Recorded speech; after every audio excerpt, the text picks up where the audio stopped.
Kailan tayo huling umamin? Kailan kayo huling umamin sa inyong asawa?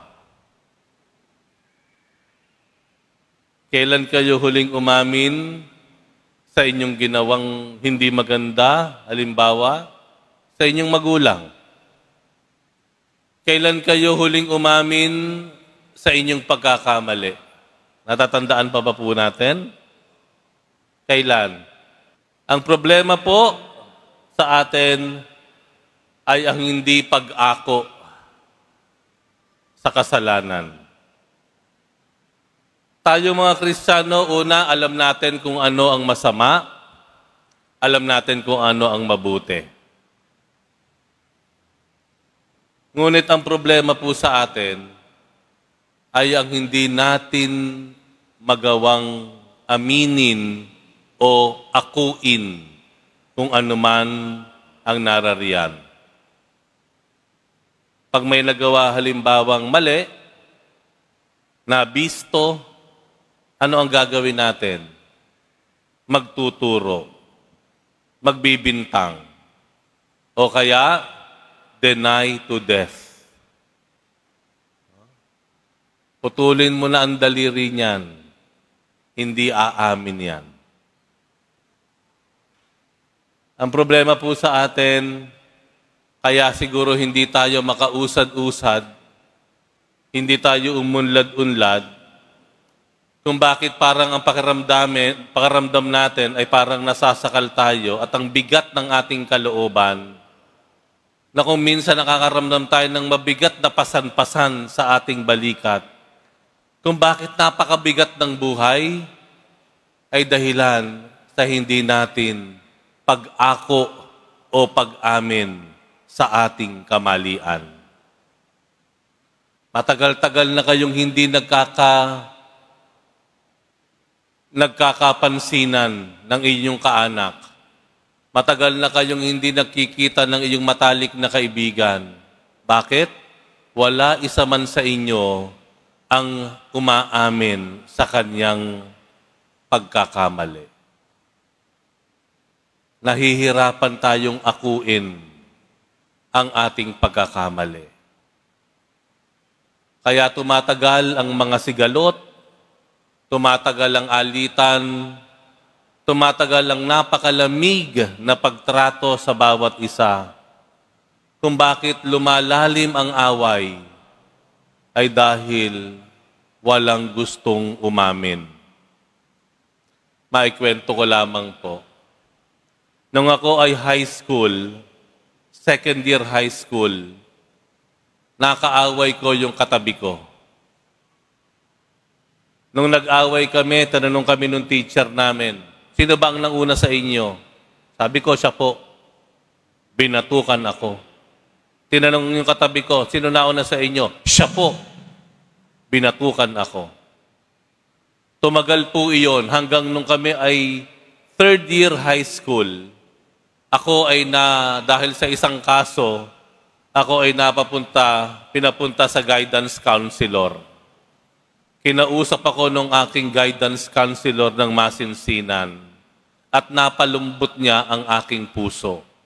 Pagkatapos niyang kausapin ako, bumalik ako sa aking kwarto, sa classroom.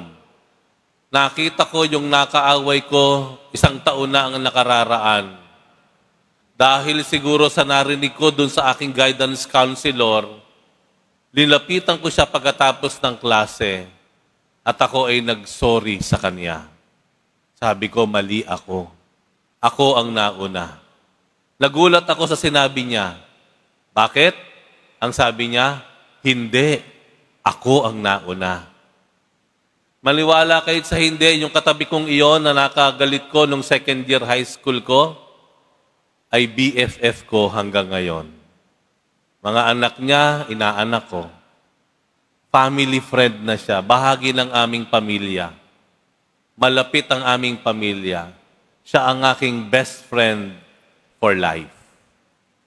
Nagsimula dahil sa pag-amin.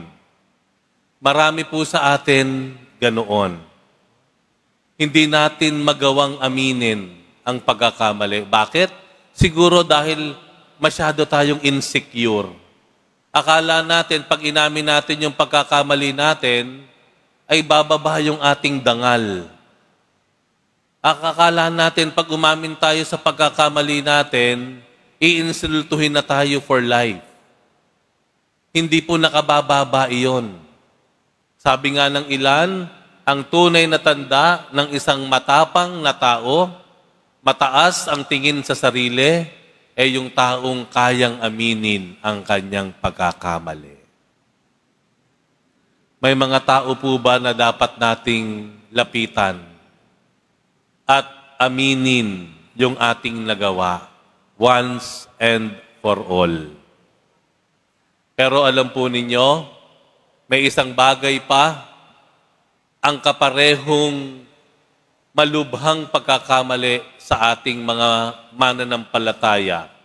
O sabihin na natin sa atin ding mga Pilipino. Ano yon?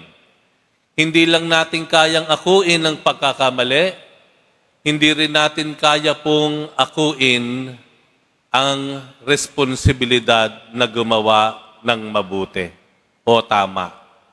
Ulitin ko po. Ang diferensya po sa atin ay hindi lang yung hindi natin kayang akuin ang mali, ayaw din nating akuin ang tama.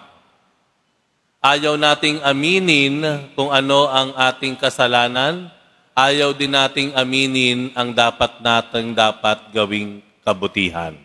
Tingnan niyo po yung Ebanghelyo. Sinabi ng Panginoon, kailangan kayo ay magbigay. Kailangan kayong magbigay sa mga nangangailangan. Kailangan kayong magtiyaga sa panahon ng kagipitan. Maging tapat kayo. Magbantay kayo. Maghintay kayo sa darating na Panginoon. Yun ang habilin ng Panginoon. Sumagot ang Pedro. Ang sabi ni Pedro, Panginoon, yung pong sinasabi ninyo na gumawa ng kabutihan, magbigay, yung magtiyaga sa panahon ng kagipitan, yan po ba ay para sa amin, mga alagad na pinili nyo, o para sa lahat? Yan ang tanong ni Pedro. Anong ginawa ng Panginoon? Sinagot ba ng Panginoon yon? Hindi niya sinagot. Hindi niya sinagot kung sino dapat ang gumawa ng kabutihan, pagtulong at pagiging matiyaga. Ibig sabihin, ang gustong ipahiwatig ng Panginoon, ito ay para sa lahat. Hindi ang paggawa ng kabutihan, pagtulong, hindi lang sa mga relihiyoso, sa mga pare, madre. Ang paggawa ng kabutihan, ang paglilingkod, hindi lamang sa mga church workers and volunteers. Hindi lang yan para sa mga relihiyoso, malalapat sa Panginoon. Ang tungkuling magbigay, hindi lamang dun sa mga taong may kakayahang magbigay, sa mga may kaya, sa mga mayayaman. Ang paggawa ng kabutihan, hindi lamang sa iilan. Ito ay para sa lahat. Kaya nga ba, sinasabi ko, ang diferensya po sa atin, hindi lang yung hindi natin kayang aminin ang pagkakamali, ayaw rin po nating tanggapin din ang hamon ng paggawa ng kabutihan. Ayaw rin natin noon. Para lang yan sa iilan, hindi yan para sa akin. Yun ang problema po sa atin. Sinasabi sa Panginoon sa atin, maglingkod kayo, magbigay kayo, magpatawad kayo, tumulong kayo, magpakumbaba kayo. Pero lagi nating pag ganoong mga bagay, inihiwalay natin ang ating sarili. No? Hindi sa akin yan, para sa kanila. Hindi ko kayang maglingkod, hindi ko kayang magsalita ng kabutihan, hindi ko kayang magsalita ng katotohanan. Sa kanila yan. Again, tinuturo na uli natin ng iba. Alam po ninyo, ginagawa natin sa misa? Alam nyo ginagawa natin sa misa? Tinuturuan natin ang sarili nating umako sa kasalanan at umako sa kabutihan. Sa bawat sandali na sumasagot tayo ng amen. Amen. Amin. Akin. Amen. Ibig sabihin, oo. matatag na oo, maliwanag na to oo, at paninindigan kong oo. Yan ang ibig sabihin po ng amen. Kaya kanina, sabi natin, kaawaan lang tayo ng mga pangyarihang Diyos, patawarin tayo sa ating mga kasalanan, at patnubayan tayo sa buhay na walang hanggan. O, yun. Inaamin po natin, may kasalanan tayo. Kapag nagdarasal tayo, ito'y aming inihiling sa ngalan ni Jesus na aming Panginoon, tinuturuan tayong sa misa, kung tayo'y nakakailang misa at hindi na natin mabilang ang misang dinadaluhan natin, dapat po, habang nagtatagal, natututo tayong umako. Ako, umako. Aminin yung pagkakamali. Akuin ang responsibilidad o pananagutan na gumawa ng kabutihan. Yung po ang ginagawa nating pagsasanay sa misa. Kaya po isang malaking kabalintunaan kung ikaw ay palasimbat, nagmisisimbat, nagmimisa, pero katagal-tagal na hindi ka pa rin marunong umako sa iyong responsibilidad at hindi mo kayang aminin ang iyong pagkakamali. Isang malaking irony, kabalintunaan. Tingnan niyo po yung ating mga confessional box. Yung kumpisala natin yan. Yan po ay lugar na kapag kayo lumalapit sa sakramento ng kumpisal, yan po ay lugar na nagtuturo sa atin na umamin. Minsan nahihiyang pumila yung iba sa kumpisalan. Pero hindi ba dapat nating hangaan kesa maging kahihiyan? Na kapag ikay nakapila sa kumpisalan, ipinapakita mo sa mundo at hindi mo ikinahihiya, inaako ko, inaamin ko na ako ay nagkasala.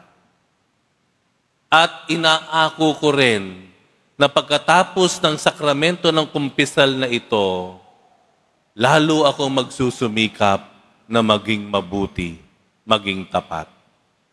Amen?